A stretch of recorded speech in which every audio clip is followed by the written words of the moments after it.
dia.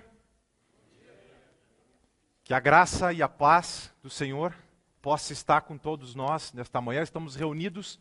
Esse é o dia do Senhor. É o dia em que Ele ressuscitou e que, como família de Deus, nós estamos reunidos para adorá-lo e para glorificá-lo com todo o nosso ser. Eu espero que nossos corações estejam preparados para isso nessa manhã. E apesar de estarmos aqui para olhar para aquele trono onde Jesus está exaltado como o Rei dos Reis, para que nós possamos glorificá-lo, Ele tem a graça e a bondade dEle de ensinar-nos, para que nós possamos crescer cada vez mais no nosso relacionamento com Ele. Mas o tema que me foi dado para que eu pudesse, então, ajudar os irmãos nesse congresso foi a família e os desafios de um novo tempo. E faz aproximadamente 1 ano e 4 meses que Deus me deu a graça de ter o meu primeiro filho. Ele é o Lucas, e ele é uma bênção já para a nossa família. E agora, minha esposa está no 4º mês de gravidez, e aproximadamente em fevereiro, se Deus permitir, vai chegar o nosso segundo filho, na verdade é uma filha, e ela é a Débora. E esse é um grande privilégio que o pai tem dado à minha família. O pai confiou agora à minha família 2 filhos, para que a gente possa educá-los para a glória dele e para que eles possam entender o caminho do Senhor, para que eles sejam servos e instrumentos preciosos na mão do Senhor nesse mundo, e no final das contas, eles possam estar na eternidade com o Senhor, juntamente com todos aqueles que servem o Senhor durante a jornada aqui na terra. Agora, todo o privilégio que Deus nos dá traz consigo uma responsabilidade. E assim a questão que nós temos pensado na nossa família, pelo menos, é o que ensinar para os nossos filhos durante a jornada deles. A nossa sociedade tem atacado os valores e os princípios que o nosso Deus ensina na palavra dele. A sociedade está afirmando mentiras com tanta convicção que parece verdade, mas elas continuam sendo mentira. Nós temos pessoas que estão a serviço do pai delas. João 8,44 diz que o diabo, ele foi homicida desde o princípio e ele não se apegou à verdade, pois nele não há verdade. Quando ele mente, ele está falando a própria língua dele, porque ele é um mentiroso e ele é o pai da mentira.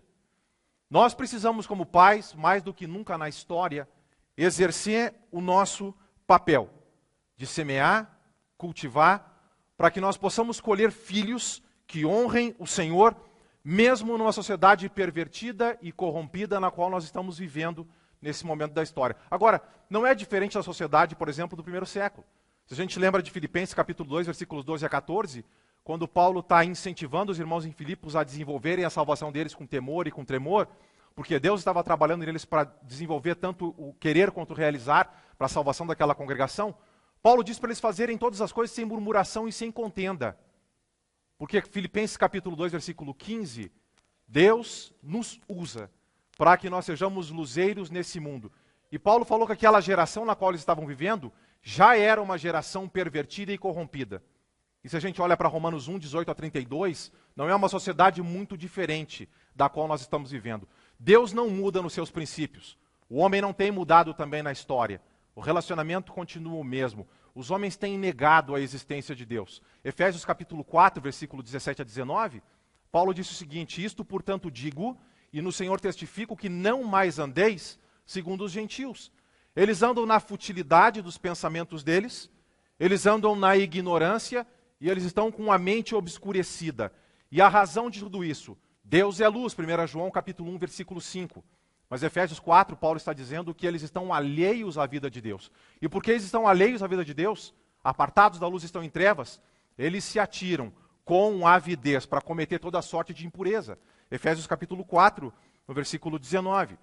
Agora, é importante saber que a gente vai falhar em alguns aspectos como pais na nossa criação. Mas isso não deve ser desculpa para a gente se omitir ao nosso papel de educadores espirituais. Nós podemos e devemos procurar conselhos com casais mais experientes, que acabam nos dando boas dicas de como criar os nossos filhos numa sociedade pervertida e corrompida. Mas o mais importante é o que a palavra tem para nos dizer sobre o que é que nós devemos ensinar para os nossos filhos. 2 Timóteo 3, 16 e 17, Paulo disse que toda a Escritura ela é inspirada por Deus. E ela é útil para o ensino, para a correção, para a repreensão, para a educação na justiça, a fim de que o homem de Deus, e aqui nós queremos isso para os nossos filhos, o homem de Deus seja perfeito e perfeitamente habilitado para toda boa obra. Eu quero que o meu filho seja uma rocha, e ele enfrente as pressões do mundo cheio de poder, e ele possa vencer os desafios que ele tem, e que eles terão na geração em que eles estão vivendo. Agora, Igreja de Cristo e pais que estão aqui nesse congresso, nós precisamos pensar um pouco sobre essa questão. O nosso papel como instrumento nas mãos de Deus para guiar os nossos filhos aqui rumo à eternidade. Será que nós queremos ver nossos filhos tornarem-se homens segundo o coração de Deus? Vigorosos? Queremos filhos santos, abençoando, glorificando o nosso Pai, brilhando para o nosso Rei Jesus e, por fim, na eternidade? A direção para que isso aconteça encontra-se na palavra de Deus. Afinal de contas, Deus é o Pai por excelência. E o nosso Pai do céu conduz a nossa conduta como pais aqui na terra, para que a gente venha tomar as melhores decisões na criação dos nossos filhos. E Provérbios capítulo 22, versículo 6 diz: ensina a criança no caminho em que ela deve andar, e ainda quando for velho, não se desviará dele. Antes de, propriamente dito, a gente pensar um pouco sobre coisas importantes para ensinar para os nossos filhos, durante a jornada deles aqui, rumo à eternidade, eu gostaria que nós pudéssemos despertar para a importância do nosso papel. E o nosso papel como pais, como educadores espirituais, é um papel muito específico que o Senhor nos deu, é de ensinar os nossos filhos. E a gente tem um chamado de Deus desde o Velho Testamento. Gênesis capítulo 18, versículo 19, diz o seguinte: pois eu o escolhi para que ordene aos seus filhos e aos seus descendentes que se conservem no caminho do Senhor, fazendo o que é justo e direito, para que o Senhor faça vir a Abraão o que lhe prometeu. No contexto, Deus está dizendo que Abraão está destinado a grandes coisas. Ele seria o pai de uma grande nação, e através de Abraão todas as famílias da terra serão abençoadas, porque da descendência de Abraão a gente sabe que vem Jesus, que é o nosso Salvador. Mas apesar dele estar destinado a grandes coisas, Deus tem um papel bem definido para Abraão: educar os seus filhos, para que eles se conservem no caminho do Senhor, fazendo o que é justo e direito. Abraão é um pai de família, e antes de cuidar das outras famílias, ele precisava cuidar da sua própria família. Ele deve guiar os filhos no caminho certo.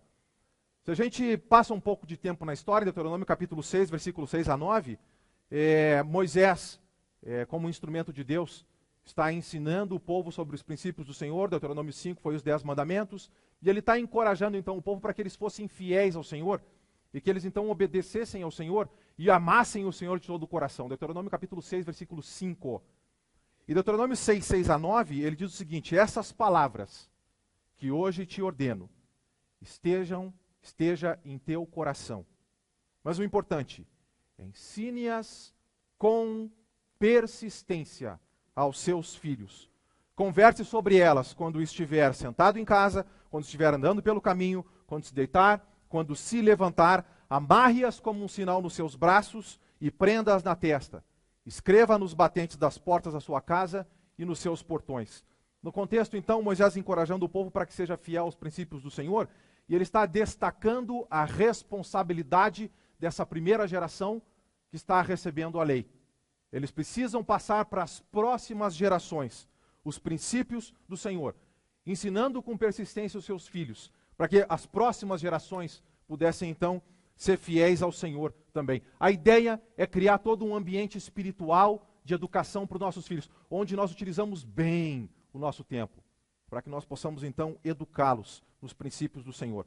Em Salmo 78, versículos 13 e 4, Asaf, escrevendo esse salmo, ele disse o seguinte: o que ouvimos e aprendemos, o que os nossos pais nos contaram no passado, nós não vamos esconder dos nossos filhos. Nós vamos contar para a próxima geração os louváveis feitos do Senhor e as maravilhas que o Senhor fez. A ênfase de transmitir para as próximas gerações as grandezas e as maravilhas do nosso Deus, para que conhecessem o Senhor e as próximas gerações então também pudessem servir o Senhor. Um homem do Senhor olha muito além de si mesmo. Um homem do Senhor olha para as próximas gerações. Ele já está pensando nos seus filhos, ele já está pensando nos seus netos, para que todas as gerações possam servir o Senhor, porque o Senhor é digno do louvor e da adoração, do profundo respeito e temor de todos aqueles a quem ele criou, e mais que pelo seu amor a quem ele resgatou. O livro de Provérbios está salpicado de instruções para nós pais, para que nós possamos então educar os nossos filhos, e tem muita ênfase também para os filhos escutarem então o ensino dos seus pais. Provérbios 4:1. Ouçam, meus filhos, a instrução de um pai. Estejam atentos para obter discernimento. Provérbios 4:20. Meu filho, escute o que eu lhe digo.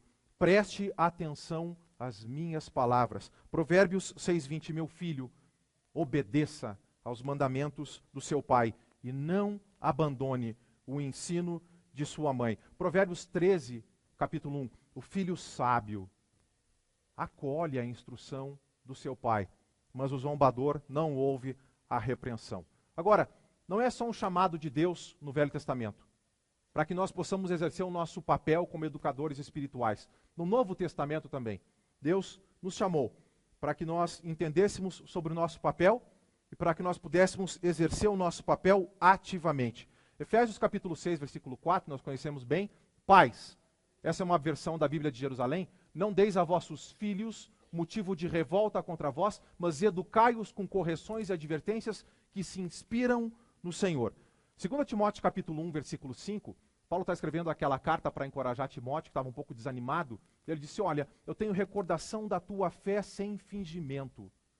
E a tua fé habitou primeiro em tua avó Lóide, habitou também na tua mãe Eunice, e eu sei que a mesma fé habita em ti. A palavra do Senhor e os princípios, falando de geração para geração, de vó para mãe, de mãe para filho. E assim, nós tínhamos Timóteo, que foi um grande evangelista no primeiro século. Em 2 Timóteo 3,15, Paulo até lembra o seguinte a Timóteo, desde a infância,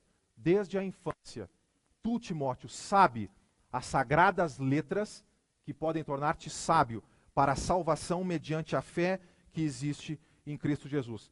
Hebreus capítulo 12, versículos 4 a 11, é aquele texto onde o autor de Hebreus está encorajando aqueles irmãos para que eles não desmaiem e não fiquem desanimados quando Deus estava aplicando alguma certa disciplina para o crescimento deles. Na verdade, quando nós estamos sendo disciplinados pelos nossos pais, isso mostra e é a evidência de que os nossos pais nos amam. Qual é o filho a quem o pai não corrige? Se nós estamos sem correção, na verdade nós seríamos bastardos, e com bastardos nós não nos preocupamos. Quando nós corrigimos os nossos filhos, quando nós os educamos e quando nós os ensinamos, nós estamos mostrando então o nosso amor que temos por eles. Deus nos educa para a santidade, Hebreus capítulo 12, versículo 11. E sem santidade, Hebreus 12, versículo 14, ninguém vai ver o Senhor. E como representantes de Deus aqui, como representantes de Deus dentro do lar, nós queremos educar os nossos filhos para que eles sejam santos, vigorosos e que eles cresçam, sabendo dos princípios do Senhor, firmes e inabaláveis, para enfrentar a geração desafiadora que eles estão vivendo. Agora sim, afinal de contas, o que é que a gente deve ensinar para os nossos filhos? Agora que a gente relembrou um pouco sobre o nosso papel e o chamado de Deus, tanto no Velho como no Novo Testamento. A gente procura servir a Deus fielmente. E a gente quer transmitir os princípios de Deus para os nossos filhos. Agora, isso deve ser feito não só por palavra, mas aquilo que nós falamos deve ser visto nas nossas atitudes. O pai fiel, ele vai querer mostrar na conduta dele aquilo que as suas palavras estão dizendo. A gente sabe que o apóstolo Paulo teve um bom relacionamento com as congregações da Macedônia. Em 1 Tessalonicenses 2, versículos 11 e 12, ele diz que foi como um pai para aqueles irmãos. E ele exortou, consolou e admoestou para que eles fossem fiéis e vivessem de maneira a agradar ao Senhor que nos chamou para o reino e para a glória dele. E em Filipenses, que ele teve uma relação muito especial, em Filipenses capítulo 4, no versículo 9, ele disse, coloquem em prática as coisas que vocês aprenderam, receberam, ouviram, mas viram em mim. Viram em mim. Nós devemos abrir as nossas Bíblias, ensinar os princípios do Senhor. Mas bem importante, pais, eles precisam ver o Evangelho vivido em nós. Porque o nosso exemplo vai arrastar os nossos filhos e vão ser lições muito vivas no coração deles, para que eles sejam fiéis ao Senhor, como nós procuramos ser fiéis ao Senhor. A primeira coisa que eu queria lembrar que nós precisamos ensinar para os nossos filhos são muitas coisas. Eu separei algumas. Vamos ensinar os nossos filhos a amar o Senhor acima de todas as coisas. Mateus 22, 37 e 38. Jesus então respondendo para o intérprete da lei que perguntou para Jesus qual é o maior dos mandamentos. Jesus respondeu, citando Deuteronômio 6:5. Amarás o Senhor teu Deus de todo o coração, alma e entendimento. Esse é o primeiro e esse é o maior mandamento.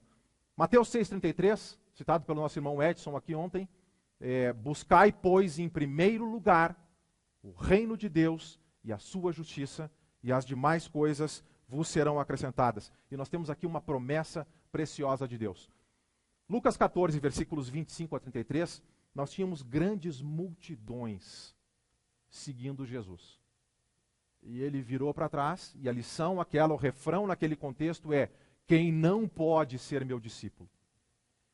E Jesus estava ensinando para aquelas multidões que se nós não o colocarmos acima de tudo, se o nosso amor por ele não estiver acima de todas as coisas, nós nem podemos ser discípulos dele. E ele encerra até a lição no 14:33 dizendo que se a gente não renuncia a tudo, para que Jesus esteja no patamar máximo da nossa vida, nós não podemos ser discípulos dele. Agora, essas circunstâncias, em alguns contextos, são até fáceis de ser aplicados. Tem circunstâncias em que a vida não tem tanta tempestade, mas vão chegar épocas na nossa vida de tempestade. Eu me lembro em 1984, meu pai era sustentado para pregar o Evangelho em Porto Alegre por uma congregação dos Estados Unidos, e de repente o sustento foi cortado. Meu pai ele já tinha 38 anos de idade. Já naquela época, com 38 anos de idade, era difícil reentrar no mercado de trabalho. Ele ficou 3 meses desempregado. E dia após dia eu tinha 6 anos, e são lições que marcam. Momentos difíceis marcam na vida de um filho, especialmente a atitude dos pais nos momentos difíceis. Mas eu me lembro do meu pai todos os dias, de segunda a sexta, saindo de casa cedo, para procurar emprego, voltando frustrado, porque ele tinha que sustentar a família e ele não conseguia emprego.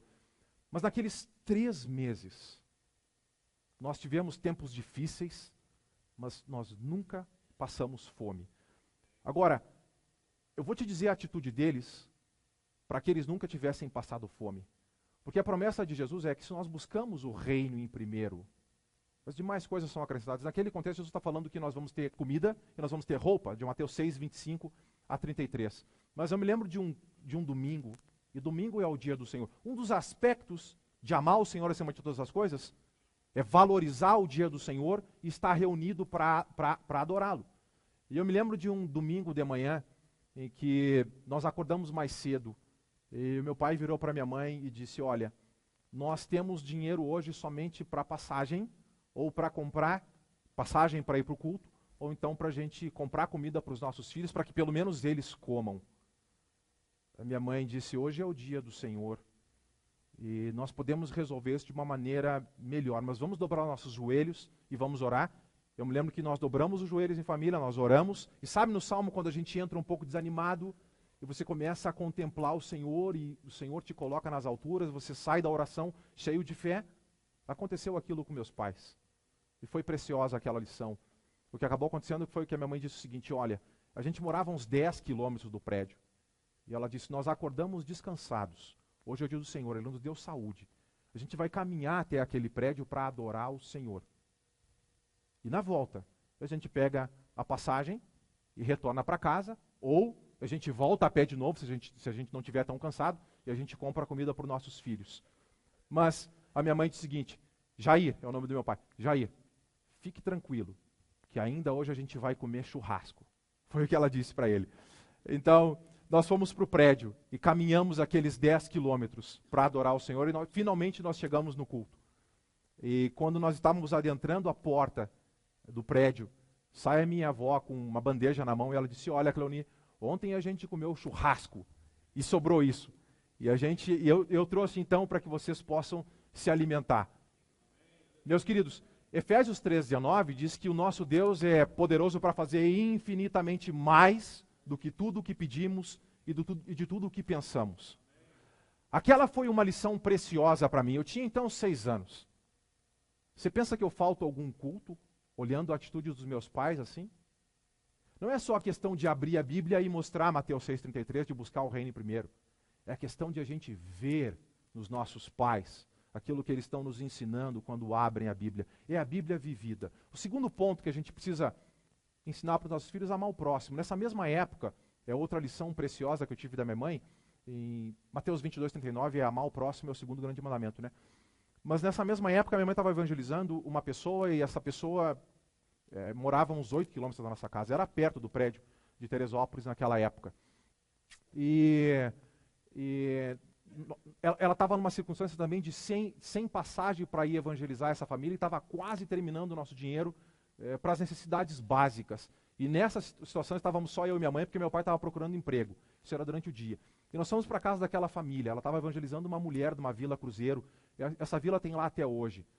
Mas no caminho, ela então tomou a decisão de evangelizar, e no caminho ela foi orando, porque ela estava pensando sobre as necessidades abaixo das necessidades básicas. Aquela família estava muito abaixo das nossas próprias necessidades.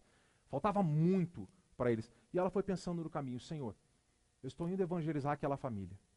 O maior amor que a gente pode demonstrar por uma alma é de dividir o evangelho para que as almas sejam salvas. As almas têm um problema, é o problema do pecado. E somente Jesus, com o seu evangelho, pode resolver o problema do pecado para que as pessoas estejam na eternidade. É a maneira máxima de a gente amar as pessoas. Mas junto com isso, Lucas 10, por exemplo, a parábola do bom samaritano. Quando a gente vê pessoas passando necessidade, e a gente, com o coração cristão, a gente quer abençoar. E a minha mãe estava com alguma dificuldade por causa da situação de abençoar.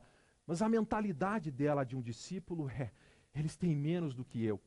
E se de alguma forma eu puder auxiliar aquela família. E no meio do caminho, eu me lembro da oração da minha mãe: Senhor, se eu pudesse achar na época era cruzeiro, se eu pudesse achar 100 cruzeiros, com 50 cruzeiros eu ajudava a minha família, com 50 cruzeiros eu ajudava aquela família. E nós estamos caminhando naquela direção. Quando nós olhamos para cima, vinha 3 pessoas mal encaradas. E a minha mãe dobrou a primeira rua. Na metade da quadra, adivinha o que ela achou? 100 cruzeiros. 100 cruzeiros. Nós podemos ir naquela casa. Nós usamos 50 cruzeiros para poder abençoar aquela família. E 50 cruzeiros para abençoar nossa família. Mas a decisão de amar o próximo, mesmo em circunstâncias difíceis, é o coração do discípulo. Nós olhamos muito além de nós mesmos. Nós não olhamos com egoísmo. A gente olha para o nosso mestre, Jesus. Ele desceu da glória. Ele se fez maldito numa cruz. Morreu como um verme. Salmo capítulo 22, versículo 6, por nós. E isso faz com que nós tenhamos a mesma mente de Cristo Jesus. Filipenses 2,5. E nós queremos abençoar as almas em todas as necessidades delas. Necessidade premente, pregação do Evangelho, mas outras necessidades também. Um outro ponto que a gente precisa ensinar para os nossos filhos: respeito pelas autoridades. Mateus capítulo 28, versículo 18 a 20, Jesus aproximando-se dos discípulos disse: toda a autoridade me foi dada nos céus e na terra. Ide, portanto, fazei discípulos de todas as nações, batizando-os em nome do Pai, do Filho e do Espírito Santo, ensinando-os a guardar. Não é ensinar só a palavra, mas é ensinar a obedecer. É diferente.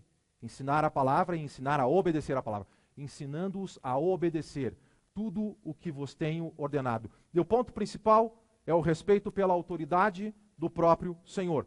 Jesus tem autoridade e nós devemos obedecer tudo o que ele diz. Agora, como é que uma criança pequena, e nós estamos pensando da educação desde a infância, como é que uma criança pequena vai compreender isso? Como entender a ideia sobre um ser espiritual, que está num trono lá no céu, num lugar invisível, que tem autoridade e que deve ser respeitado? Para a criança chegar a esse entendimento, ela precisa de passos menores e compreender primeiro o respeito que ela tem que ter pela autoridade dos outros. Se a criança não respeitar a autoridade de um pai visível, que somos nós, como é que ela vai obedecer à autoridade de um pai invisível, que é Espírito? João capítulo 4, versículo 24. Uma das primeiras passagens que a minha mãe me ensinou a decorar. Eu fui uma pessoa difícil de ser educada. Mas, Efésios 6:1. Ela me repetia todo dia. Filhos, obedecei aos vossos pais no Senhor. E ela dava ênfase. Pois isto é justo, justo. E aquilo grudou como chiclete na minha cabeça. E nós precisamos ensinar para os nossos filhos essa noção de autoridade. Agora, esse princípio ele deve abranger outras figuras de autoridade na sociedade. Nossos filhos devem aprender a respeitar os professores na escola, eles devem respeitar os policiais, eles devem respeitar as leis, eles devem respeitar os mais velhos, para que no futuro, quando eles tiverem emprego, inclusive possam respeitar os chefes no trabalho. E a Bíblia. A Bíblia ensina sobre todas essas coisas. E são lições importantes que a gente deve repassar para os nossos filhos. Romanos 13, 1-5, obedeçam as leis. Efésios 6, 5-8, obedece o patrão. 1 Pedro 5, 5, sejam submissos aos mais velhos. É alguma coisa que a nossa sociedade está querendo roubar dos nossos filhos. E nós precisamos ensiná-los o respeito pelas autoridades. Também vamos ensinar para os nossos filhos a reconhecer limites e consequências, ou o princípio da colheita. Gálatas capítulo 6, versículo 7, não se deixem enganar, de Deus não se zomba, pois o que o homem semear, isso ele vai colher. O que a pessoa faz, diz esse princípio, vai trazer um resultado e vai trazer uma consequência. Quando os nossos filhos fizerem o bem, eles vão ter benefícios, mas se eles fizerem o mal, vai ter consequências negativas. Provérbios capítulo 22, versículos 13 e 4 diz que o prudente, ele vê o mal e ele se esconde. Mas os simples, e dentro do livro de Provérbios, os simples são tolos, insensatos, eles passam adiante, eles encaram e eles acabam sofrendo a pena. O galardão, o benefício da humildade e o temor do Senhor do outro lado são riquezas, honra e vida. Agora, para que isso fique claro, a gente precisa disciplinar os nossos filhos quando eles fazem algo errado. Provérbios 19, versículo 18, diz o seguinte: discipline seu filho, pois nisso há esperança. Não queira a morte do seu filho. A ideia do provérbio é: faça a disciplina enquanto o filho ainda pode aprender, para evitar algo pior. Nós devemos instruir e quando ele fizer algo errado, trazer a consequência. Devemos instruir novamente e depois reafirmar o nosso amor, encorajando: filho, o pai precisou te disciplinar de uma maneira mais forte, porque a instrução era essa e você não fez aquilo que o pai esperava. Mas sabe, eu creio em você. Você faz parte dessa família e você pode fazer o melhor para honrar o Senhor, e você pode fazer o melhor dentro das escolhas que Deus espera de você. Provérbios 22:15 diz que a estultícia está ligada ao coração da criança, mas a vara da disciplina vai afastar a loucura do coração das crianças. A gente precisa dar limites e evitar que os nossos filhos caminhem para a morte, sem nenhum impedimento, sem ajuda ou sem correção. Um outro princípio importante, a gente está quase finalizando, discernir entre o certo e o errado. Nós vivemos num mundo que oferece muitas opções erradas. Algumas até são certas. E nós precisamos ensinar nossos filhos a entender essas coisas. Entender o que é certo e o que é errado. A diferença entre o bem e o mal, o certo e o errado. Isaías 5, 20 e 21 diz: ai dos que chamam o mal de bem e o bem de mal, que fazem das trevas luz e da luz trevas, do amargo doce e do doce amargo. Ai dos que são sábios aos seus próprios olhos e inteligentes na sua própria opinião. Jesus resumiu isso em Mateus 7, 13 e 14. Entrem pela porta estreita, pois larga é a porta e amplo o caminho que leva à perdição, e são muitos os que entram por ela. Como é estreita a porta e apertado o caminho que leva à vida, e são poucos os que a encontram. Sabe o que a sociedade tem feito hoje em dia? Eles têm dito que a porta estreita é a morte e que a porta ampla é a verdadeira vida. Que você precisa sacudir as suas algemas e viver fora dos princípios do Senhor para ter liberdade. Nós precisamos ensinar os nossos filhos a discernir a verdade do que Jesus ensina, do que verdadeiramente é o certo e o errado. De que a porta estreita verdadeiramente leva à vida e vida eterna. E de que a porta ampla realmente vai levar para a morte eterna. Nossos filhos vão escolher entre duas portas e dois caminhos. Ou eles vão estar na presença de Deus para todo sempre, ou eles vão escolher o caminho fácil e vão ir para a condenação absoluta. Como pais, como educadores espirituais, nós não podemos justificar o perverso e condenar o justo, porque Deus não vai fazer isso no dia do juízo final. Provérbios 17:15 diz que o que justifica o perverso e o que condena o justo, abomináveis são para o Senhor, tanto um quanto o outro. A importância também dos nossos filhos assumir as suas falhas. Um dos traços de maturidade num homem é visto em crianças bem ensinadas por palavra e por exemplo. E vermos crianças dizendo humildemente, eu fiz, é sinal de que está tendo um bom exemplo em casa. Assumir a responsabilidade pelo erro. Pedir desculpa. Mudar se for preciso. E se for preciso, ensinar nossos filhos que precisa até reparar o dano em algumas circunstâncias. Agora, a nossa tendência como homens é transferir responsabilidade e não assumir nossas falhas. Irmão Edson, muito obrigado pelo exemplo ontem de falar que o seu filho, Davi, disse que o Senhor tinha pecado. E o Senhor disse que pecou e chorou diante dele, chorou diante do trono. Nós ensinamos para os nossos filhos a assumir responsabilidade quando nós mostramos também, por exemplo, quando nós erramos. Vamos admitir, para que nossos filhos tenham um bom espelho e um bom padrão. Provérbios 28:13 diz que quem esconde os seus pecados não prospera, mas quem confessa, quem admite e abandona, esse encontra a misericórdia da parte de Deus. Foi a dificuldade do primeiro casal criado, isso é desde o livro das Origens. Vocês lembram de Adão? A mulher que me deste, foi ela que me deu do fruto, e por isso eu comi. Que é isso que fizeste para Eva? A serpente me enganou e eu comi. Transferência de responsabilidade. E nós temos isso muito na nossa sociedade. A culpa é do governo, a culpa é da sociedade, a culpa é da família, a culpa é de mais alguém, menos minha. Eu não tenho responsabilidade nenhuma. Agora, se nós como cristãos e como educadores espirituais fizermos isso em casa, nós vamos estar sendo um péssimo exemplo para os nossos filhos. Ensine por palavra, mas ensine também por ação aos seus filhos, a importância de assumir a responsabilidade pelos atos deles. E o último ponto. Vamos ensinar nossos filhos e vamos conduzi-los a conhecer o próprio Senhor. Alguns pensam, vou deixar meu filho em paz. E no futuro ele vai despertar sozinho e ele vai buscar o Senhor. Mas não é isso que a Bíblia ensina. O nosso papel, queridos, ele é ativo. E nós precisamos ensinar os nossos filhos e pegar pela mão e conduzi-los ao conhecimento do nosso Senhor. João 17:3 diz que a vida eterna é esta, que te conheçam a ti, o único Deus verdadeiro, e a Jesus, ao teu filho, a quem enviaste. Você quer ver o seu filho na eternidade? Você o ama. Conduza-o ao conhecimento do Senhor. Não fiquem admirados com isto. Está chegando a hora em que todos que estiverem nos túmulos ouvirão a sua voz e sairão.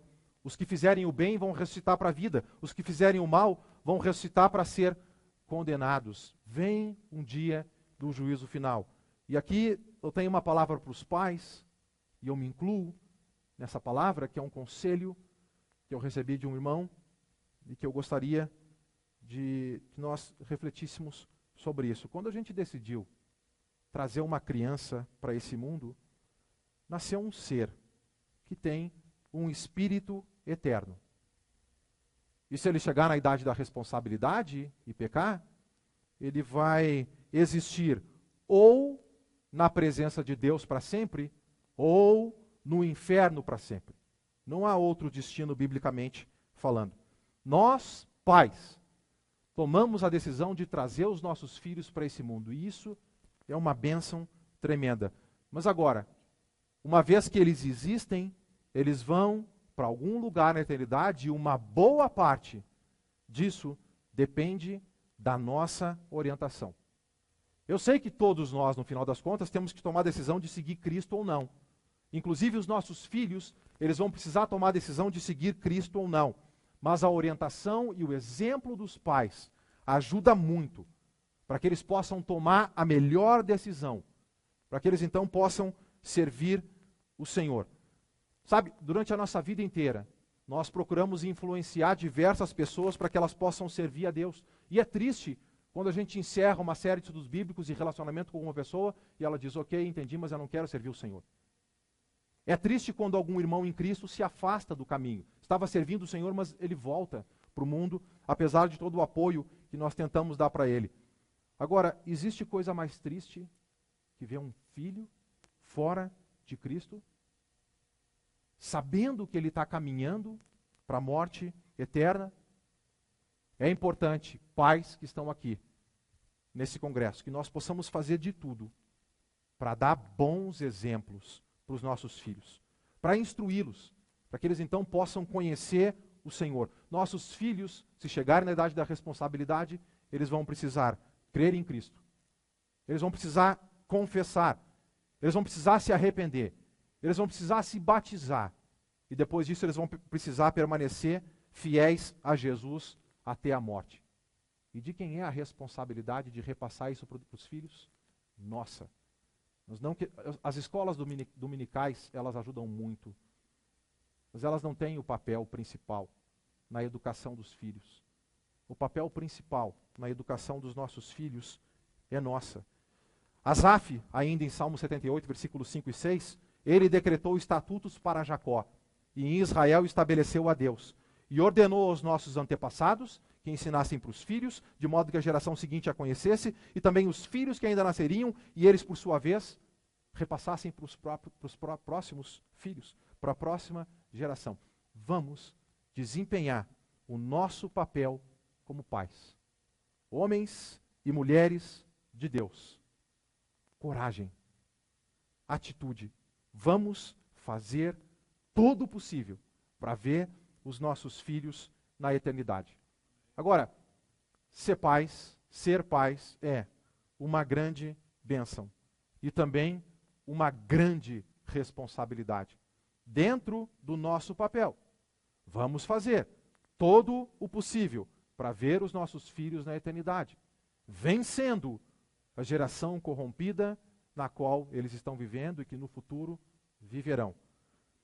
Um desafio, fica um desafio para nós. Assuma o seu papel, o papel que Deus lhe deu como um pai bíblico e ensine os seus filhos. Se nós aplicarmos essa lição, meus amados, nós vamos ver as nossas gerações glorificando o Senhor. Filhos, não só filhos, netos, não só netos, bisnetos e gerações para frente, enquanto o nosso Senhor não voltar. Famílias sadias, famílias estruturadas, filhos santos, filhos fortes, filhos equilibrados, capazes de vencer as pressões do mundo, glorificando o Rei Jesus e, por fim, entrando finalmente na glória eterna. Agora, em 2012, a minha mãe faleceu. Depois de 13 anos de doença, 17 anos de doença grave, ainda por um erro médico, ela acabou falecendo. E a minha mãe foi incrível, junto com o meu pai, como educadores espirituais. Que mulher honrada. A coisa que eu mais quero é estar naquela multidão celestial, adorando com vocês, mas o que dá muito conforto para mim. João capítulo 11, versículos 25 e 26, eu sou a ressurreição e a vida. Aquele que crê em mim, ainda que morra, viverá. E eu sei que eu vou ver a face da minha mãe. E juntos nós vamos adorar o Senhor para todo sempre. Depois da morte da minha mãe, mexendo nas coisas dela, eu encontrei essa cartinha. Primeira vez que eu divido essa carta com alguém diferente da minha própria família. que é para encorajar vocês pais que estão aqui a assumir o papel de vocês como pais bíblicos e lutarem com todo o ser de vocês pelos filhos de vocês, porque a recompensa é tremenda. Essa é uma oração dela. Ela tinha tempos com Deus de oração incríveis. Essa é uma oração curta, depois naquela etapa de doença dela, minha mãe visitava muito asilo, visitava muita gente, minha mãe me ensinou muitas coisas práticas. E depois daquela doença ela não pôde mais fazer todas essas coisas, e um dia ela virou para mim e ela disse: filho, o que o Senhor quer de mim, o que eu vou fazer agora? Eu não tenho mais saúde para fazer o que eu fazia. Eu digo: mãe, faz da tua cama um altar de oração. Vai ajudar muito a igreja. E ela era já uma mulher de oração, mas a oração dizia o seguinte: Senhor, meu Deus e meu Pai, mais uma vez eu venho à tua presença para fazer o mesmo pedido que eu fiz anos atrás pelo Josué. Eu pedi, Senhor, pela conversão dele. E graças ao Senhor, hoje, ele está convertido. Dessa vez eu peço pela conversão do Tiago, meu irmão mais novo. Parece que está difícil, mas para o Senhor, nada é impossível. Peço por essa bênção nas nossas vidas. Assim teremos uma família inteira convertida, louvando e adorando o Senhor. Todos te seguindo. Isso para mim, Pai, seria uma grande bênção. Um grande milagre para mim, para o Jair e para o Josué. Vermos o nosso nenê convertido. Mas ele já tinha 20 anos. Mães, cuida dele. Protege ele. E que ele reconheça os erros dele. Filhos, se estão aqui e ainda não se converteram ao Senhor, eu gostaria que através dessa carta você pudesse entender como é que fica o coração dos pais. Me ajuda, Senhor, a suportar esta tribulação que eu estou passando, filho não convertido ainda, e ensina-nos como agir com ele. Jesus, peço tua intercessão diante do Pai. Te amo. Cleone. Obrigado, meus irmãos.